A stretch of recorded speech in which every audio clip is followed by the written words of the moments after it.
অবশেষে গত বৃহস্পতিবার সন্দেশখালী কাণ্ডের মূল অভিযুক্ত শেখ শাহজাহানকে গ্রেপ্তার করল পুলিশ। শেখ শাহজাহানকে গ্রেপ্তারের পর সন্দেশখালীর মহিলারা আনন্দ উল্লাসে মেতে ওঠেন।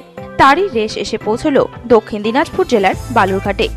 শেখ শাহজাহানকে গ্রেপ্তারের ঘটনায় উল্লসিত বিজেপি মহিলা মোর্চার সদস্যরা।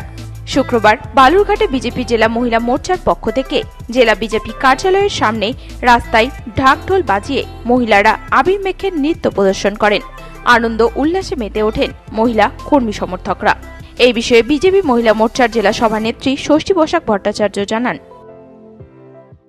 আজকে আমাদের উপলক্ষ এটাই যে আপনারা জানেন সন্দেশখালীর যে মাস্টার মাইন্ড একদম কুখ্যাত গুন্ডা, দুষ্কৃতী, ধর্ষণকারী, লুণ্ঠনকারী, যে মা বোনদের উপরে অত্যাচার, তার জন্য কালকে শেখ শাহজাহান অ্যারেস্ট হয়েছে।